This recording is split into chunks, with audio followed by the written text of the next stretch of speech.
Darien ने Helmut से कहा कि अब उसके जाने का समय हो गया है। ये सुनकर हेलमुट हैरान था। उसने डेरियन से कहा कि वो अभी बाहर जाने के लिए इतना मजबूत नहीं है। तब डेरियन ने हेलमुट को बताया कि अगर उसके अंदर का अंधेरे का बीज बढ़ता रहा तो वो दिव्य बाधा को पार नहीं कर पाएगा। उसने हेलमुट से ध्यान से सुनने को कहा और बताया कि इंसानी दुनिया फॉरेस्ट ऑफ रूट्स के दक्षिण में है। हेलमुट को इंसानी दुनिया तक पहुंचने के लिए दिव्य बाधा को पार करना होगा। डेरियन ने हेलमुट को बताया कि दिव्य बाधा में एक कमजोर जगह है जहां से वो गुजर सकता है। उसने कहा कि अगर वो कमजोर बाधा को सहन कर पाए तो वो इंसानी दुनिया में प्रवेश कर पाएगा। हेलमुट ने डेरियन से उस जगह के बारे में पूछा। डेरियन ने कहा कि उसे नहीं पता कि वो कमजोर जगह कहाँ है और वो उसे कभी ढूंढना भी नहीं चाहता था। उसने हेलमुट को बताया कि एरूगो, जो इंसानी फार्म का मुखिया है, वही एक इंसान है जिसे उस जगह के बारे में पता है। ये सुनकर हेलमुट हैरान हो गया। उसे याद आया कि नाहो कितना डरावना और ताकतवर था और उसे ये जानकर हैरानी हुई कि एरूगो को उस कमजोर जगह का पता था। डेरियन ने हेलमुट को बताया कि जैसे ही वो इंसानी दुनिया में कदम रखेगा, उसे अनगिनत चीज़ों का सामना करना पड़ेगा। वो जानता था कि हेलमुट को ये चीज़ें रोमांचक और शानदार लगेंगी। उसने हेलमुट से कहा कि त्रासदी कभी भी आ सकती है और उसे सतर्क रहकर भी नहीं रोका जा सकता। उसने हेलमुट को समझाया कि दर्द, निराशा और हताशा के समय में वो अपने अंदर के अंधेरे को अपनाना चाहेगा। डेरियन ने हेलमुट के कंधे पर हाथ रखा और उससे भीख मांगी कि जब भी वो खुद को खोया हुआ महसूस करे तो वो खुद को ना खोए। ये कहने के बाद डेरियन ने हेलमुट से पूछा कि क्या उसे कुछ और पूछना है। डेरियन के बोलने के तरीके को देखकर हेलमुट ने उससे पूछा कि क्या उसका जंगल छोड़ने का कोई इरादा नहीं है। डेरियन खांसता है और कहता है कि उसकी कोई दिलचस्पी नहीं है। ये कहकर वो हेलमुट से कहता है कि वो थोड़ी देर आराम करना चाहता है और उसके पास उसके लिए कुछ है। उसने हेलमुट से सुबह आने के लिए कहा। वो मुड़कर हेलमुट से कहता है कि वो कुछ समय अकेले बिताना चाहता है। हेलमुट को समझ नहीं आ रहा था कि डेरियन को क्या हुआ था, लेकिन वो महसूस कर सकता था कि उसके गुरु के साथ कुछ तो गलत था। रात में हम हेलमुट को नदी के किनारे बैठे देखते हैं। एलागा उससे मिलने आती है। उसने देखा कि हेलमुट अपने सपने के इतने करीब होते हुए भी खुश नहीं था। हेलमुट ने एलागा से कहा कि वो आखिरकार जंगल छोड़ सकता है, लेकिन वो अजीब महसूस कर रहा है। उसने एलागा से पूछा कि उसे इतना अजीब क्यों लग रहा है। ये सुनकर एलागा हैरान थी। उसने हेलमुट को बताया कि जो भावनाएं वो महसूस कर रहा है वो इस बात का सबूत है कि वो धीरे धीरे एक इंसान बन रहा है। अगली सुबह हेलमुट और एलागा डेरियन की कुटिया में जाते हैं। जब हेलमुट दरवाज़ा खोलता है तो वो डेरियन को तलवार और एक बैग के साथ पद्मासन में बैठे हुए देखता है। हेलमुट ने देखा कि डेरियन की आंखें बंद थीं। वो ये देखकर डर जाता है। वो डेरियन को आवाज़ देता है लेकिन डेरियन जवाब नहीं देता। हेलमुट को पहले से ही लग रहा था कि डेरियन मर रहा है और डेरियन के शरीर को देखकर उसे एहसास हुआ कि अब उसके लिए जंगल छोड़ने का समय हो गया है। उसने वो बैग और तलवार उठाई जो डेरियन उसके लिए छोड़ गया था। उसने डेरियन के शरीर को देखा और कहा कि वो उसे हमेशा याद रखेगा। हेलमुट का दिल टूट गया था कि उसका गुरु, जो उसके लिए पिता की तरह था, अब नहीं रहा। उसने हिम्मत जुटाई और कुटिया से बाहर आ गया। एलागा को डेरियन के मरने पर कोई हैरानी नहीं थी। उसने हेलमुट से पूछा कि क्या उसे पहले से पता था। एलागा ने उसे बताया कि डेरियन ने पहले ही उसे बता दिया था कि वो मर रहा है। एलागा ने हेलमुट के चेहरे पर दुख देखा। उसने हेलमुट से दुखी ना होने को कहा। उसने कहा कि डेरियन अपनी उम्र के अनुसार जिया और मरा। उसने हेलमुट से डेरियन की मौत के लिए खुद को दोषी महसूस ना करने को कहा। एलागा ने हेलमुट को खुश करने के लिए उसे एक पैकेट देने का फैसला किया। उसने उसे बताया कि जब वो जंगल में आया था तो ये पैकेट उसके साथ ही आया था। जब हेलमुट ने कपड़े की गांठ खोली तो उसने अंदर एक सोने का हार देखा। इलागा ने हेलमुट को बताया कि ये हार कच्चे सोने का बना है, जो कि एक दुर्लभ धातु है। उसने हेलमुट को बताया कि वो किसी रईस परिवार का बच्चा होना चाहिए। जब हेलमुट ने हार खोला तो उसने अंदर एक संदेश देखा। ये संदेश मार्गरेट फ्रेन ने लिखा था। संदेश में मार्गरेट ने प्रार्थना की थी कि हेलमुट के रास्ते में रोशनी हो। एलागा ने हेलमुट से पूछा कि क्या मार्गरेट उसके परिवार की मुखिया है। हेलमुट ने एलागा को बताया कि मार्गरेट शायद उसकी माँ है। एलागा ने हेलमुट को बताया कि जब वो इंसानी दुनिया में पहुंचे तो मार्गरेट को ढूंढे। एलागा ने हेलमुट को बताया कि नाहो हाइबरनेशन में है, इसलिए अगर वो उसके इलाके में प्रवेश करेगा तो वो उसे महसूस नहीं कर पाएगा। उसके जागने का एक ही तरीका है, अगर कोई बड़ा हंगामा हो।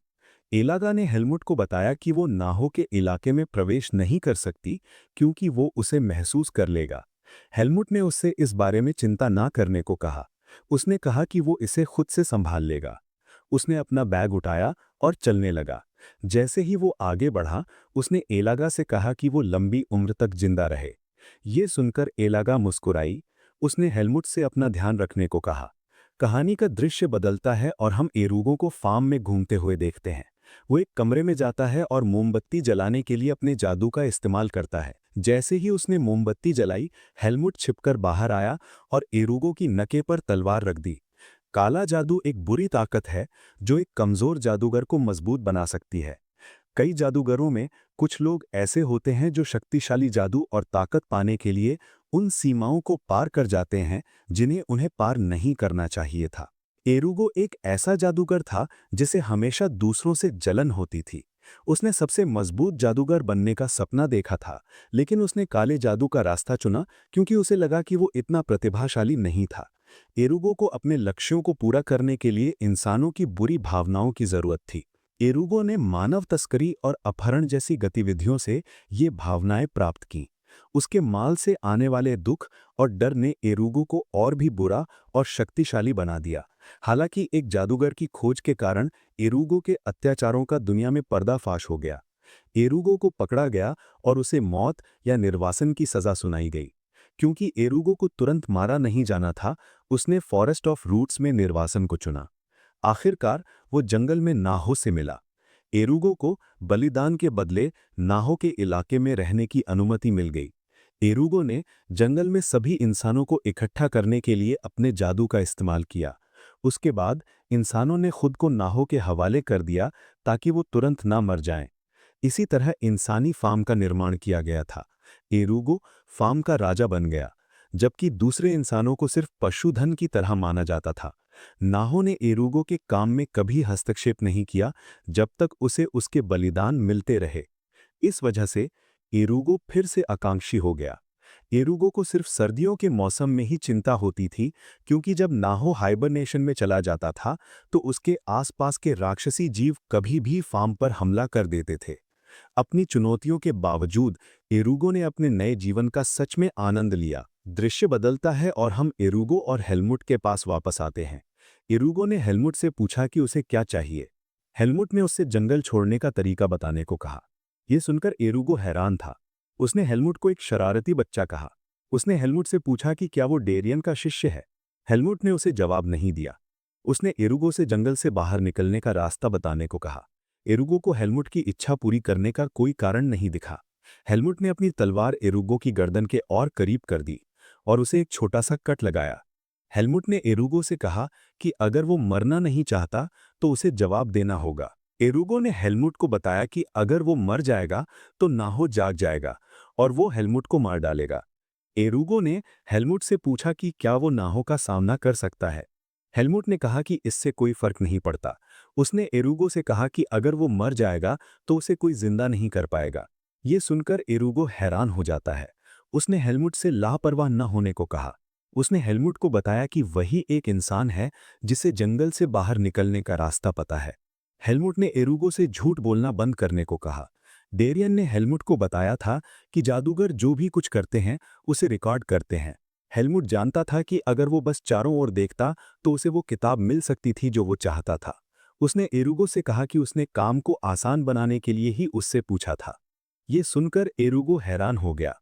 उसे एहसास हुआ कि हेलमुट मजाक नहीं कर रहा था। उसने हेलमुट की इच्छा स्वीकार कर ली। दृश्य बदलता है और हम हेलमुट और एरूगो को सीढ़ियों से नीचे जाते देखते हैं। एरूगो ने हेलमुट से उसका नाम पूछा। हेलमुट ने उससे अपने काम से काम रखने को कहा। एरूगो ने हेलमुट को बताया कि वो जिस तरीके का इस्तेमाल करना चाहता है वो पहले कभी नहीं किया गया है और ये सिर्फ सिद्धांत में ही मुमकिन है। एरूगो ने हेलमुट को बताया कि ये तरीका डेरियन जैसे किसी ताकतवर इंसान के लिए अच्छा हो सकता है। हेलमुट के अकेले होने की वजह से एरूगो ने अंदाजा लगाया कि डेरियन जंगल में ही रहना चाहता है। उसने हेलमुट से पूछा कि डेरियन क्या कर रहा है। हेलमुट ने उसे जवाब नहीं दिया। हेलमुट के जवाब ना देने की वजह से उसे एहसास हुआ कि डेरियन मर चुका है। एरूगो ने वो किताब निकाली जिसमें वो तरीका था। हेलमुट ने उसे किताब देने को कहा। एरुगो ने हेलमुट को अपना उत्तराधिकारी बनने का प्रस्ताव दिया। हेलमुट को लगा कि एरुगो बकवास कर रहा है। अपने चेहरे पर मुस्कान के साथ एरुगो ने हेलमुट से कहा कि फार्म में हर कोई कमजोर है। उसका मानना था कि हेलमुट इस पद के लायक था क्योंकि वो डेरियन का शिष्य है। हेलमुट ने अपनी तलवार एरुगो की गर्दन पर रखी और उससे बकवास करना बंद करने को कहा। हेलमुट ने एरुगो से कहा कि वो जंगल से बाहर निकलकर रहेगा। एरुगो ने हेलमुट को बताया कि उसने जंगल में बसने से पहले एक जादूगर के ठिकाने में वो किताब पाई थी। जादूगर ने बताया था कि कोई चोरी के जादू का इस्तेमाल करके कैसे बच सकता है। दुर्भाग्य से वो जादूगर जंगल से भाग नहीं पाया। किताब के अनुसार जंगल के दक्षिणी छोर पर एक बड़ा झरना है। पानी और राक्षसी ऊर्जा ने उस जगह की दिव्य ऊर्जा को कमजोर कर दिया है। एरुगो ने हेलमुट को बताया कि वो कमजोर बाधा को पार कर पाएगा। उसने हेलमुट को बताया कि हालांकि दिव्य ऊर्जा कमजोर हो गई है, फिर भी ये एक बहुत शक्तिशाली जादू है जो अंधेरे के बीच वाले किसी भी व्यक्ति को कुचल देगा। एरुगो की बात सुनकर हेलमुट ने अपनी तलवार वापस रख ली और एरुगो से कहा कि वो उसकी जान बख्श देगा। हेलमुट को एरुगो बिल्कुल पसंद नहीं था। वो एरुगो को मारना चाहता था, लेकिन उसे डेरियन की बात याद आई। डेरियन ने हेलमुट से सभी जिंदगी की कद्र करने को कहा था। उसने हेलमुट को बताया कि वो सिर्फ एलागा की दया की वजह से जिंदा रहा। हेलमुट ने एरुगो के पेट में मुक्का मारा और उसे बेहोश कर दिया। एरुगो को बांधने के बाद हेलमुट ने उसके प्रेशर पॉइंट्स दबाकर उसे जगाया। हेलमुट ने उसे कुछ भी न करने को कहा। उसने एरुगो को आश्वासन दिया कि उसे बाद में रिहा कर दिया जाएगा। एरुगो ने देखा कि वो अपने जादू को सक्रिय नहीं कर पा रहा था।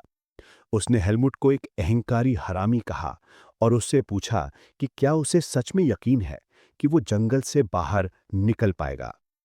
अपने चेहरे पर मुस्कान के साथ हेलमुट ने उससे कहा कि वो जंगल से बाहर निकल कर रहेगा। हेलमुट के जाने के बाद एरुगो ने जबरदस्ती अपना जादू सक्रिय किया। उसने कहा कि वो हेलमुट के आत्मविश्वास को छोटे छोटे टुकड़ों में कुचल देगा। उसने अपना जादू सक्रिय किया और नाहू का नाम चिल्लाया। जमीन हिलने लगी और नाहू उसमें से बाहर आया। नाहू ने एरुगो से पूछा कि क्या उसने उसे बिना किसी कारण के बुलाया था। एरुगो ने नाहू को बताया कि डेरियन मर गया है। उसने नाहू से कहा कि डेरियन का शिष्य उसके इलाके में है। नाहू ये सुनकर बहुत खुश हुआ। उसका मानना था कि उसे उन सभी चीजों से छुटकारा पाने का मौका मिला है जिनसे वो नफरत करता है। वो दीवार से गुजरकर हेलमुट का पीछा करने लगा। एरुगो नाहू को हेलमुट का पीछा करते देखकर खुश था। अपने चेहरे पर एक पागलपन भरी मुस्कान के साथ एरुगो ने कहा कि हेलमुट को उससे बुरा बर्ताव करने की कीमत चुकानी पड़ेगी। दृश्य बदलता है और हम हेलमुट को जंगल में भागते हुए देखते हैं। भागते हुए हेलमुट सोचता है कि क्या उसे एरुगो को मार देना चाहिए था। हेलमुट ने देखा कि जंगल के जानवर उसे देखे बिना ही उसके बगल में भाग रहे थे। हेलमुट को एहसास हुआ कि वे जानवर किसी चीज से डरे हुए थे। हेलमुट को एक भयानक शक्ति अपने करीब आती हुई महसूस होती है। उसे एहसास हुआ कि उसे और तेज भागने की जरूरत है।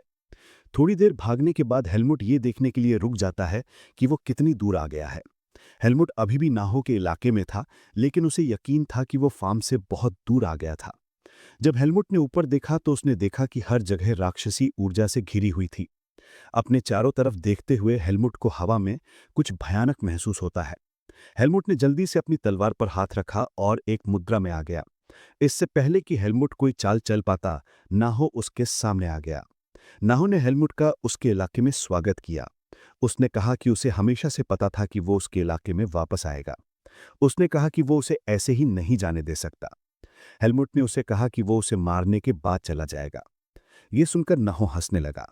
वो ये देखकर हैरान था कि हेलमुट पहले से ज्यादा आत्मविश्वासी था। उसने उससे कहा कि वो उसे हरा नहीं सकता। उसने उससे कहा कि उसे उसका विरोध नहीं करना चाहिए। जैसे ही उसने ये कहा, वो अपने सिर से हेलमुट पर हमला करने के लिए दौड़ा। हमले से एक बड़ा धमाका हुआ। हेलमुट हमले को चकमा देने में कामयाब रहा, लेकिन वो नाहो को नहीं देख सकता था क्योंकि हर जगह धूल से घिरी हुई थी। जब हवा में धूल थी तो नाहो ने हेलमुट की तारीफ की कि उसने उसके हमले को चकमा दे दिया। जब धूल साफ हुई तो नाहो ने हेलमुट को घेर लिया था। अपने चेहरे पर एक डरावनी नजर के साथ उसने हेलमुट से संघर्ष करते रहने को कहा। हेलमुट नाहो की राक्षसी ऊर्जा से अभिभूत हो गया। उसने जल्दी से खुद को शांत किया। उसने खुद से कहा कि उसे नाहो पर हमला करने का मौका मिलेगा। जब हेलमुट खुद को शांत कर रहा था तो नाहो ने उस मौके का फायदा उठाया और बहुत सारी ऊर्जा इकट्ठा कर ली। उसने इस ऊर्जा से हेलमुट पर हमला किया। हेलमुट हमले को चकमा देने में कामयाब रहा। उसे एहसास हुआ कि उसे आखिरकार नाहो पर हमला करने का मौका मिल गया है। जब वो करीब आया तो नाहो के एक सिर ने उसे निगलने की कोशिश की। हेलमुट ने हमले को चकमा देकर नाहो के शरीर पर चढ़ने के लिए उसके सिर का इस्तेमाल किया। हेलमुट जानता था कि नाहो की राक्षसी ऊर्जा की वजह से वो उसके शरीर को आसानी से नहीं काट पाएगा, लेकिन उसे यकीन था कि नाहो में एक कमजोर जगह होगी जहां विष घुस सकता है। हेलमुट ने नाहो की आंखें काटने का फैसला किया।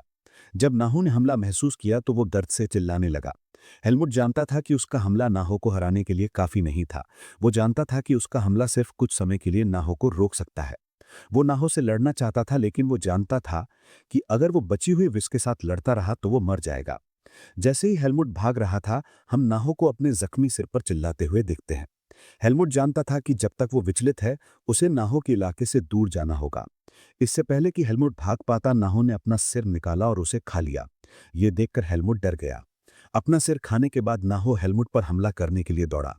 हेलमुट ने हमले को रोकने की कोशिश की, लेकिन वो नाहो की ताकत से अभिभूत हो गया। नाहो द्वारा पीछे धकेले जाने के बाद हेलमुट जल्दी से छिप गया। ये देखकर नाहो परेशान हो गया। वो हेलमुट को आसानी से नहीं ढूंढ पा रहा था क्योंकि उसने अपना दूसरा सिर खो दिया था। उसने हेलमुट से छिपकर बाहर आने को कहा। दृश्य बदलता है और हम हेलमुट को एक पेड़ के पीछे अपनी सांस लेने की कोशिश करते हुए देखते हैं। हेलमुट जानता था कि नाहो मजबूत था, लेकिन उसने कभी उम्मीद नहीं की थी कि उससे लड़ना इतना मुश्किल होगा। उसे यकीन नहीं हो रहा था कि वो सिर्फ नाहो की आंखें काट पाया था। उसने खुद को उठाने के लिए अपनी तलवार का इस्तेमाल किया और जब नाहो अभी भी उलझन में था तो भागने का फैसला किया। इससे पहले कि हेलमुट एक कदम उठा पाता, उसे अपने पास बहुत ज्यादा राक्षसी ऊर्जा आती हुई महसूस होती है। नाहो इलाके में जीवित चीजों को महसूस करने के लिए अपनी राक्षसी ऊर्जा छोड़ रहा था। जब उसे वो जगह मिली जहां हेलमुट छिपा हुआ था तो वो मुस्कुराया। उसने हेलमुट से कहा कि वो जंगल में उससे छिप नहीं सकता। वो जल्दी से अपने सिर से हेलमुट पर हमला करने के लिए दौड़ा। हेलमुट ने अपने दांत पीसे और खुद से कहा कि वो ऐसी जगह पर नहीं मरेगा। हेलमुट नाहो पर हमला करने ही वाला था कि उसने कुछ शॉकिंग देखा। एलेगा उसे बचाने आई थी। नाहो एलेगा को देखकर मुस्कुराया। उसने उसके इलाके में उसका स्वागत किया। दोस्तों, हम अपने वीडियो के अंत में आ गए हैं। अगर आप लोग इस वीडियो का अगला भाग चाहते हैं तो हमें कमेंट सेक्शन में बताएं।